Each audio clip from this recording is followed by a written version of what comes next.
Assalamualaikum warahmatullahi wabarakatuh. Kami dari kelas C. Di sini kami akan membuat video presentasi untuk mata kuliah sistem interaksi tentang studi kasus yaitu sistem login mahasiswa baru yang beranggotakan kelompok Alia Zalfa Putri yang akan menjelaskan tentang requirement definition, John Vina Baban yang akan menjelaskan tentang testing and evaluation, Nadia Maharani yang akan menjelaskan tentang conceptual design dan juga prototyping, serta saya Zainab Akila yang akan menjelaskan tentang user research. User research atau kebutuhan pengguna. Jadi kami identifikasi apa saja kebutuhan pengguna melalui kuesioner yang disebarkan kepada responden dari berbagai usia melalui Google Form. Google Form tersebut akan berisi pertanyaan yang kemudian hasil dari jawaban dari pertanyaan tersebut itu akan kami gunakan untuk kebutuhan pengguna. Selain dari kuesioner, wawancara langsung juga kami lakukan untuk mendapatkan wawasan yang lebih mendalam tentang pengalaman pengguna. Nah, dari hasil wawancara tersebut, kami kemudian membuat user persona. User persona 1 oleh Arnia Dwi Antika yang merupakan mahasiswa jurusan kesehatan lingkungan yang aktif menggunakan teknologi dalam kegiatan pembelajarannya. Kebutuhannya dari Arnia ini adalah antarmuka yang intuitif dan sederhana sehingga mudah digunakan tanpa mengalami kesulitan navigasi. Yang kedua, informasi yang mudah dipahami terkait dengan keamanan dan perlindungan data pengguna dan juga akses cepat ke halaman login. Tujuannya adalah untuk menggunakan sistem login dan input data kampus yang cepat dan efisien, serta memastikan pengalaman pengguna yang lancar tanpa hambatan teknis saat mengisi data atau saat mengakses informasi. Kemudian user persona 2 ada dari Rita Irmayani yang merupakan seorang mahasiswa jurusan ilmu komputer yang memiliki ketertarikan mendalam terhadap teknologi. Irma juga biasa menggunakan sistem digital dalam kegiatan sehari-harinya. Kebutuhan dari Irma ini adalah persaudaraan jelas, fitur riset sandi yang mudah, panduan pengisian yang mudah dipahami. Tujuannya adalah kemudahan akses sistem, pengalaman login yang lancar, dan kepercayaan terhadap keamanan.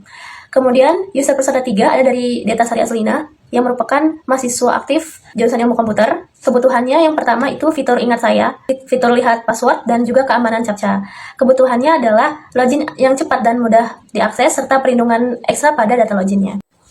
Adapun contextual inquiry yang mewakili pengguna umum berdasarkan wawancara sebelumnya terdiri dari perencanaan atau planning, yang dimana target pengguna ini adalah mahasiswa berusia 18-22 tahun yang menginginkan sistem yang aman, mudah digunakan, dan juga efisien. Yang kedua ada konteks, di mana pengguna itu biasa mengakses sistem dari lingkungan sehari-hari, sehingga mereka menginginkan sistem yang memungkinkan akses cepat ke fitur-fitur penting seperti login, sistem informasi registrasi, sambil tetap menjaga keamanan dan juga kenyamanan.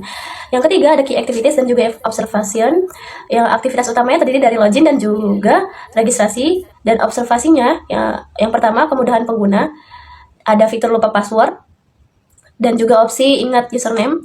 Yang kedua ada keamanan, dan ketiga ada pengisian data. Mereka membutuhkan petunjuk yang jelas tentang format dan langkah-langkah yang harus diikuti untuk mengisi nomor pendaftaran. Yang keempat ada interpretasi. Nah, dari key activities dan juga observasi tersebut dapat diambil kesimpulan. Yang pertama, pengguna menginginkan sistem yang mudah digunakan, seperti fitur pemulihan akun yang sederhana, seperti lupa password dan juga ingat username. Yang kedua, ada keamanan adalah prioritas utama, di mana pengguna ingin merasa aman setiap kali mengakses sistem. Yang ketiga adalah pengisian nomor pendaftaran yang jelas, di mana mereka membutuhkan petunjuk terkait pengisian nomor pendaftaran, sehingga tidak ada kesalahan dalam proses registrasi. Yang kelima dari desain, yaitu perancangan ulang, di mana hasil dari inquiry tersebut ada poin utama adalah perbaikan sistem. Yang pertama, pengoptimalan pemilihan akun, di mana fitur lupa password dan ingat username harus didesain sederhana mungkin supaya memudahkan pengguna dengan tahapan pemulihan yang cepat dan juga jelas. Yang kedua, tingkatan transparansi keamanan, di mana pengguna membutuhkan sistem yang memberikan keterangan terkait keamanan serta langkah-langkah keamanan yang mudah diakses seperti reset password. Yang ketiga, ada panduan pengisian data, di mana pengguna membutuhkan tampilan placeholder yang menunjukkan tata cara mengisi nomor pendaftaran termasuk format yang harus diikuti. Selanjutnya, requirement definition atau perumusan persyaratan. Jadi, berdasarkan hasil penelitian pengguna, perumusan persyaratan dilakukan dengan mengidentifikasi fitur utama dan elemen desain yang diperlukan. Dari 25 respondents, analisis kuesioner membantu menentukan dua kategori persyaratan, yaitu fungsional dan non-fungsional. Yang pertama itu ada fungsional requirement, di mana yang pertama ada kemudahan penggunaan sistem login, di mana antarmuka sistem login harus dirancang agar sederhana dan intuitif. Yang kedua, ada panduan atau tutorial yang jelas dan mudah diakses.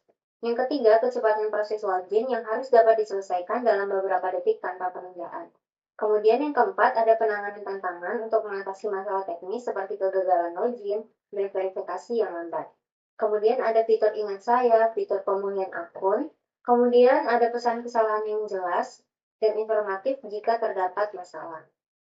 Yang kedelapan, Terdapat tombol lihat kata sandi, kemudian ada metode pemulihan kata sandi melalui email.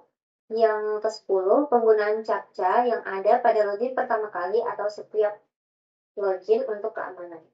Kemudian yang ke-11 ada kebutuhan placeholder di field kata sandi yang berguna untuk memberikan petunjuk dalam pengisian data. Kemudian yang ke-12 ada validasi real time dalam formulir login untuk feedback langsung saat pengisian data. Selanjutnya ada non-functional requirement. Yang pertama ada elemen visual di halaman login seperti logo universitas untuk memperkuat identitas. Yang kedua ada tampilan halaman login yang bersih dan tidak terlalu ramai. Dan yang ketiga ada jenis dan ukuran font yang harus mudah dibaca dan sesuai dengan kenyamanan pengisian. Kemudian terdapat saran umum, di mana sistem login harus terus diperbaiki untuk mengatasi masalah teknis, menawarkan desain interaktif namun tetap sederhana, dan menyediakan tutorial penggunaan yang komprehensif. Selanjutnya adalah desain konseptual. Jadi dalam tahap desain konseptual ini, kami membuat desain antarmuka dan alur kerja sistem berdasarkan persyaratan yang telah dirumuskan dengan fokus pada konsistensi dan kemudahan pemahaman pengalaman bagi para pengguna. Kami menggunakan alat desain seperti Figma untuk membuat wireframes prototyping antarmuka pengguna, termasuk wireframes yang menggambarkan desain halaman login. Jadi di sini yang pertama ada wireframes login mahasiswa baru, lalu yang kedua ada wireframes login gagal, yang ketiga ada wireframes riset kata sandi, dan yang terakhir adalah wireframes riset kata sandi jika berhasil. Lalu untuk wireframes yang telah kami buat ini dapat dilihat secara lengkap di link Figma ini. Selanjutnya adalah desain antarmuka. Jadi desain antarmuka yang pertama adalah tampilan login. Lalu yang kedua adalah tampilan login jika gagal. Yang ketiga adalah tampilan riset kata sandi. Lalu yang keempat adalah tampilan after login. Selanjutnya untuk Entity Relationship Diagram atau IRD, yang pertama tuh ada entitas login. Jadi pada entitas login ini merepresentasikan informasi dasar yang diperlukan untuk autentikasi pengguna. Atribut yang ada dalam entitas ini adalah nama peserta, lalu kata sandi, dan juga GAPTCHA input. Selanjutnya adalah entitas pada reset password. Entitas reset password ini menangani semua informasi yang berkaitan dengan permintaan untuk mereset kata sandi pengguna. Atribut dalam entitas ini adalah reset ID, lalu nomor peserta, lalu email, dan juga token. Untuk entitas dashboard ini menyimpan informasi yang ditampilkan kepada pengguna setelah mereka berhasil login. Atribut dalam entitas ini adalah dashboard ID, lalu nomor peserta, data tampilan, dan juga status. Jadi hubungan antara entitas ini yang pertama adalah login reset password. Hubungan ini menunjukkan bahwa pengguna yang melakukan login dapat meminta reset password. Lalu untuk login dashboard. Login dan dashboard. Hubungan ini menunjukkan bahwa pengguna yang berhasil login dapat mengakses dashboard. Setelah login, pengguna akan diarahkan ke dashboard yang relevan berdasarkan nomor peserta mereka. Lalu alur prosesnya yang pertama adalah login. Pengguna memasukkan nomor peserta dan kata sandi. Jika login berhasil, pengguna akan diizinkan untuk mengakses dashboard. Lalu yang kedua adalah lupa kata sandi. Jika pengguna tidak dapat mengingat kata sandi, mereka dapat mengklik lupa kata sandi dan mengisi formulir untuk meminta reset password. Lalu pada reset password ini, sistem memvalidasi informasi yang dimasukkan dan mengirimkan email dengan token pemulihan. Setelah mengklik tautan di email, pengguna dapat mengatur ulang kata sandi mereka. Lalu yang keempat adalah setelah dashboard. Jadi dashboard ini setelah berhasil login, pengguna diarahkan ke dashboard mereka, di mana mereka dapat melihat data dan status terkait tentang mereka. Lalu yang selanjutnya adalah prototyping. Jadi yang pertama ada definisi untuk prototyping itu sendiri, yaitu prototyping adalah proses pembuatan model atau versi awal dari sebuah sistem yang dirancang untuk mengeksplorasi dan menguji ide-ide desain. Jadi dalam konteks pengembangan perangkat lunak, prototype ini berfungsi sebagai alat untuk memvisualisasikan fungsionalitas dan antarmuka pengguna sebelum implementasi penuh dilakukan. Tujuan utamanya dari prototyping ini adalah untuk mendapatkan umpan balik awal dari pengguna terkait desain dan interaksi sistem, sehingga pengembang dapat mengidentifikasi masalah usability dan fungsionalitas serta melakukan perbaikan lebih awal dalam proses pengembangan ini. Selanjutnya adalah tools yang digunakan. Untuk pengembangan prototype sistem login mahasiswa baru ini, Kami menggunakan Figma sebagai alat desainnya.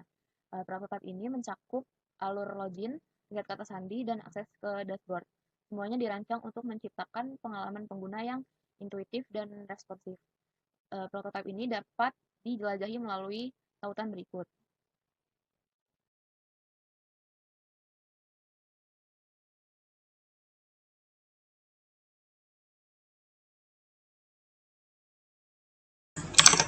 Selanjutnya itu pengujian dan evaluasi. Pengujian bertujuan untuk memastikan bahwa sistem berfungsi sesuai dengan persyaratan yang telah ditetapkan. Evaluasi berfokus pada mendapatkan feedback dari pengguna tentang pengalaman mereka menggunakan sistem.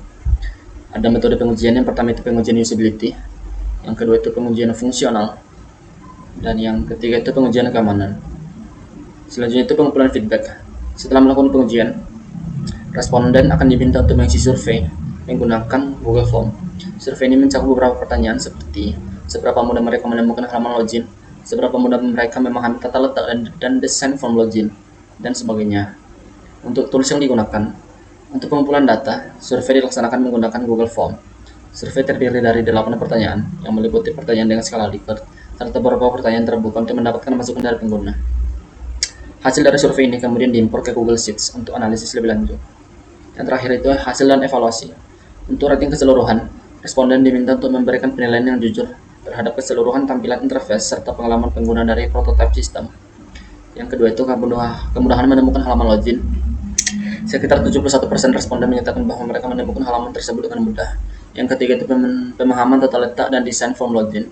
Sebagian besar responden mencapai 57% merasa bahwa tata letak dan desain form login mudah dipahami. Yang keempat itu kesulitan dalam memasukkan data. Menariknya, tidak ada responden yang melaporkan adanya kesulitan dalam proses pengisian data. Yang kelima, masukan terkait kesulitan memasukkan data.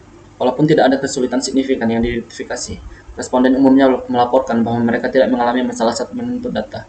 Ini menunjukkan bahwa antara muka dan fungsionalitas sistem telah dioptimalkan dengan baik. Yang keenam itu daya tarik tampilan form login. Mengenai daya tarik visual dari form login, 100% responden memberikan penilaian positif. Yang ketujuh itu ukuran teks dan tombol. Sekitar 64% responden merasa bahwa ukuran teks dan tombol dalam form sudah sesuai untuk digunakan. Yang terakhir itu kesederhanaan tampilan. Ketika responden ditanya tentang kesederhanaan tampilan form login, 100% menilai bahwa tampilan tersebut seimbang dengan rata-rata skor 3,2.